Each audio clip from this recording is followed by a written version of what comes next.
Just off the top of the video, to get it out of the way, I need everyone's opinion on this. We know we got Space Jam 2 coming out. Little Bugs Bunny is excited, as am I. LeBron James is collabing and coming out with these shoes in promotion with the movie. I think they're a masterpiece, but my girlfriend told me that if I wear these around her, she's telling anyone who asks that I'm her cousin in public. I know I'm from the South, but we don't get down that way. Hey guys, thanks so much for joining me again on another episode of Side Flick. We have a lot of movie topics to get to. We have 2 horror movie reboots coming up. We've got details on Venom 2 that make this whole MCU Sony Spider-Verse connection hella wild. A Willy Wonka prequel movie, talking some Disney Plus. That is so much more, guys. So remember, if you want to continue seeing these types of videos on the channel, hit that like button. It's the only thing you gotta do, man. You know how many window tabs I got open for all these topics? The OCD is flaring up. But most importantly, comment down below your opinions or your favorite topic. Alright, so the first one we're going to get out the way here is Venom 2. Now, as many of you know, if you're following along with my channel, Spider-Man is my favorite superhero of all time. And even with that said, I didn't fully enjoy Venom the way I was hoping for, but the way the universe is shaping up now with this Sony universe and the MCU sort of connecting into it, Venom 2 has me extremely hyped. And thanks to these new leaks and photos, my mind is just going crazy thinking of the possibilities. Now, when these photos were first released, a lot of people believed they belonged to Venom 2. It has been confirmed now that these photos are from the set of Morbius, another movie in the Spider-Man universe that is connected to the Venom movies. And on this New York bus, they have an ad that says, "Where is Spider-Man?" with the Spider-Man emblem, a question mark. Not a big surprise. We know from the trailer, Spider-Man is going to be heavily influenced in the Morbius movie. Whether he shows up or not, his presence will be felt in the background. But the thing that is blowing a lot of our minds right now is if you look at the source of who paid for this bus ad, it is the Daily Bugle. But no, it's not the dailybugle.net that we got to see at the end of Spider-Man Far From Home. That Daily Bugle is the exact same logo design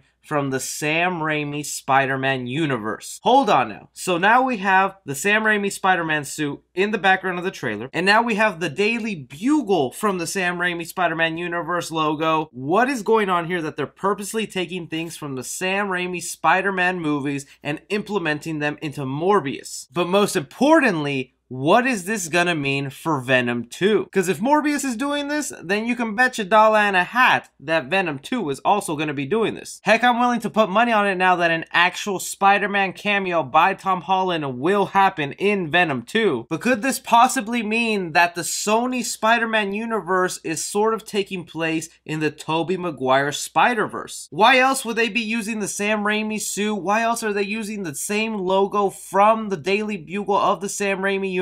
But I can't ignore the obvious signs that it is still an MCU connection, with Michael Keaton the Vulture from Spider-Man Homecoming showing up. It is honestly so unbelievably confusing, and maybe only fans like me who pay attention to these small details will be wondering what is going on. And at the end of the day, it just could be meaningless little Easter eggs, and the movie will make it very clear on where we land in this universe. How strongly do you believe Venom 2 will bring out these Spider-Man connections, whether in the MCU or from Sam Raimi's Spider-Man movies? The next topic we're going to discuss here falls into the category of who was asking for this. Willy Wonka and the Chocolate Factory, whichever one is your favorite. I happen to enjoy the older one. Some people might like the horrendous nightmare that was the Johnny Depp one. And I just mean horrendous nightmare because it was just super colorful. Well, believe it or not, they are working on a Willy Wonka prequel to rewrite the script from one that they were planning to make back in 2017. No official details on what the movie will be about, but if it's a Willy Wonka prequel,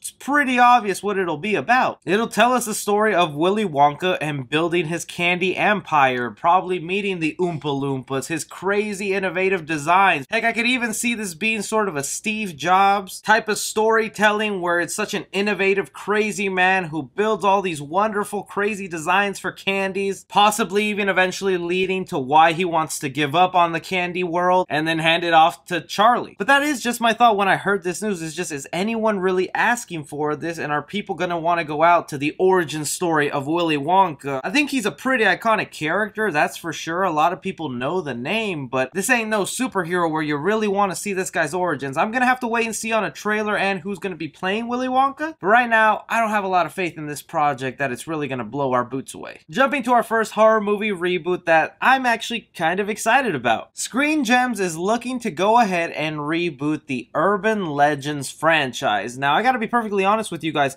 I had no idea that this was a franchise, let alone a trilogy. I thought there was only one of these movies entitled Urban Legends. Turns out there's frickin' 3 of these hoes. But if you haven't heard of the property, it's actually a lot of fun. It's kind of a guilty pleasure, especially since I love me the slasher genre in horror. The first movie deals with this stalker killer out there on the loose, and his method of taking people down is by going after them in the style of popular urban legends. Some of those included the stalker in the backseat of your car. Heck, they even went ahead and did the urban legend on when you mix Pop Rocks and soda. It was kind of kooky, but I found it a lot of fun. Now they want to go ahead and reboot it for the modern age, and this is their plan for it. Deadline reports, Urban Legend will introduce an iconic new slasher for the digital age, in a world where internet urban legends are born and move at a terrifying pace.